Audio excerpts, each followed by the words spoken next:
नमस्कार मित्रांनो, तुम्ही ऐकत आहात क्राईम टाइम्स मराठी. आज तुम्हाला जी घटना सांगणार आहे तिचं नाव घेताच मेरठ जिल्ह्यात अजूनही लोक कुजबूज करतात. ही कथा आहे एका गरीब मुलाची, त्याच्यासोबत झालेल्या विश्वासघाताची आणि अशा फसवणुकीची ज्याचं वर्णन ऐकून तुमच्याही अंगावर काटा येईल. ही कथा आहे एका तरुणाची, राजेश नावाच्या साध्या, शांत, निरागस मुलाची. आई वडील गेलेले, आयुष्यात आधार म्हणून फक्त भाऊ आणि बहिणी. रोज चाकरी मजुरी आणि हाताला मिळेल ते काम करून जगणारा एक साधा मुलगा. त्याचं मोठं स्वप्न, एक दिवस स्वतःचं घर आणि त्या घरात एक प्रेम करणारी पत्नी. पण कधीकधी आयुष्य इतकं विचित्र वळण घेते की जिथं स्वप्नातल्या नवरीच्या जागी नवरीच्या कपड्यात बसलेली 45 वर्षाची सासू समोर येते. कसा झाला हा प्रकार, कोणे केली ही फसवणूक आणि एका तरुणाचं आयुष्य उद्ध्वस्त करण्यात आलं, चला सविस्तर जाणून घेऊयात.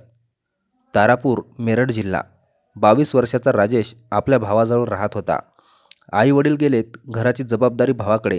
राजेशला कोणतीही तक्रार नव्हती, फक्त एक इच्छा होती, मला एक चांगली मुलगी मिळो, जी माझं घर, आयुष्य आणि मन दोन्ही सांभाळेल. राजेश गरीब होता, मोलमजुरी करणारा, पण मनानं सोन्यासारखा.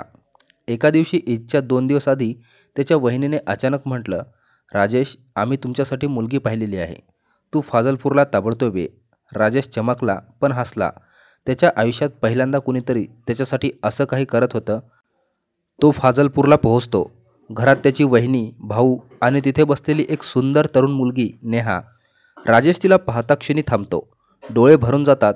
इतकी सुंदर मुलगी त्याला मिळेल याची त्याने कल्पनाही केलेली नव्हती. त्याने लगेच हो म्हटलं, कारण तो मनानं निरागस होता. 31 मार्च 2025 ईदचा दिवस. फाजलपूरच्या मोठ्या मशिदीत मौलाना निकाह वाचतात. लोक साक्षी असतात. राजेश स्वाक्षरी करतो. मुलगी नेहा स्वाक्षरी करते असं त्याला सांगितलं जातं. सगळं सुरळीत. नातेवाईक म्हणतात, आजच सुहागरात्री इथे साजरी करा, कारण मुलगीही इथलीच, आईवडीलही इथलेच. राजेशचा चेहरा फुलतो. उद्या तो पती होणार होता. त्याच्यासोबत ती सुंदर मुलगी नेहा आयुष्यभर राहणार होती. रात्र झाली, दिवे मंद. राजेश आपल्या खोलीत बसलेला, हृदय धडधडतं, डोळ्यात स्वप्नात चमकतं. तो विचार करत होता, आज माझं आयुष्य बदलणार आहे. तेवढ्यात खोलीचा दरवाजा हळूच उघडतो. एक नवरी पूर्ण घुंगटात हळूहळू चालत त्याच्या बेडवर येऊन बसते. राजेश हसतो, हात पुढे करतो, हळूच घुंगट वर करतो आणि त्याच्या आयुष्याचा पाय हादरतो. घुंगटातून दिसत होती त्याची नववधू नव्हे, तर नेहाची आई, 45 वर्षाची विधवा रेखा. राजेश 2 पावले मागे जातो. हात थरथरतो, शब्द अडखळतात. हे काय आहे? नेहा कुठे आहे? तुम्ही इथे कशा? रेखा शांतपणे म्हणते, तुझं लग्न माझ्यासोबत झालं आहे, माझ्या मुलीसोबत नाही. राजेशला वाटतं हा कुणीतरी वाईट विनोद आहे, पण तिच्या चेहऱ्यावर एक थंड, सरळ आणि निर्धारलेली नजर. राजेश धावत बाहेर जातो. हॉलमध्ये त्याचा भाऊ, बहीण आणि इतर नातेवाईक. तो किंचाळतो, हे काय चाललं आहे? माझं लग्न नेहाशी झालं, मग इथे तिची आई कशी? पण त्याचा भाऊ संजय थंडपणे म्हणतो, तुझं लग्न रेखाशीच झालं आहे. तू एक मजूर आहेस, तुझी ऐपत नाही सुंदर मुलगी मिळवण्याची. स्वाक्षरी तू केलेली आहेस, आता सगळं आयुष्य रेखासोबतच घालव. राजेश हादरतो. त्याला कळतं हे सर्व आधीपासून आखलेलं षडयंत्र आहे. भाऊ, बहीण आणि रेखा तिघांनी मिळून त्याला फसवलं. तो विरोध करतो, पण नातेवाईक त्यालाच मारू लागतात. त्याला धमकी दिली जाते, तू आवाज उठवलास तर तुलाच संपवू. संपूर्ण रात्र त्याची सुहागरात नव्हती, तर त्याच्या आयुष्याची सर्वात भयानक रात्र होती. पुढच्या दिवशी राजेश गावात जातो. गावातील पंचायत बसते.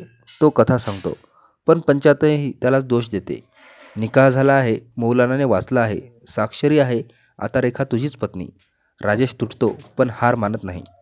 तो थेट ब्रह्मपुरी पोलीस स्टेशनमध्ये जातो, पण पोलीसही म्हणतात, हे कौटुंबिक प्रकरण आहे, घरी जाऊन सोडवा.